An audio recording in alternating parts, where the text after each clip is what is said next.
we've talked about the danger of the heat. Yeah. And how quickly it can turn from thinking everything's okay, I'm going to go outside, I'm going to have a golf day, yeah, or walk the dog, and then next thing you know, you're having heat exhaustion symptoms. Yeah, it can catch up to you pretty quick. And we say if you know you're going to be out golfing, pre-hydrate, and also make sure that you have the electrolytes as well. That's right. Instead of just regular water. And we need to pay attention to that the next few days, Nicole, because we have heat advisories and excessive heat warnings in place here in North Texas. But we're not alone. Just widening out the view across the southern portion of the U.S. And you can see all the way from Southern California through parts of Las Vegas, Arizona, Utah. You can see all the way down through parts of Louisiana, Mississippi, even into parts of the panhandle of Florida, dealing with heat advisories or excessive heat warnings. So keep that in mind. Today, our current temperature actually is 106, and that's now the high so far. So hottest day of the year so far. It feels like 109.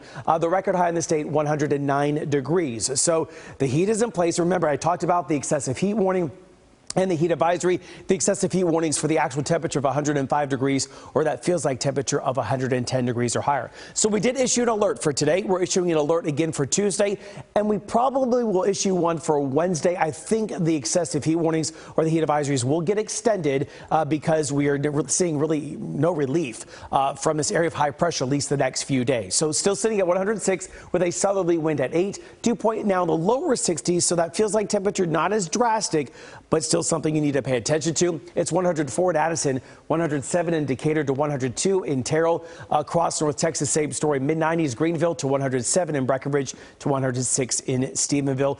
So those feels like temperatures going into the next few hours will still be in these triple digits. So it's going to feel like 105 by 8, by 9, 96, still feeling like 100. Then by 11, clear skies, 92 degrees, but still feeling pretty hot.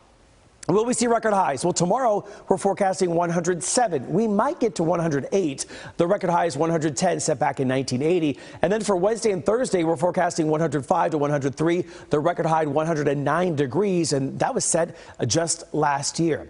Now, the First Alert satellite and radar combined shows that we do have this area of high pressure out towards the west. It's expanding a little bit more over the next few days. And as that expands eastward, we get really hot as we're close to that axis of the ridge of high pressure. Then it's going to shift its way back to the west going into the weekend, and as that happens, it opens up the door for a weak front to move in, and with it, small rain chances going into Saturday afternoon, then also into Sunday, a small chance of some rain sticking around. But with more cloud cover and that front and our winds at the surface switching around to the north, we're then going to be seeing some cooler temperatures on the way.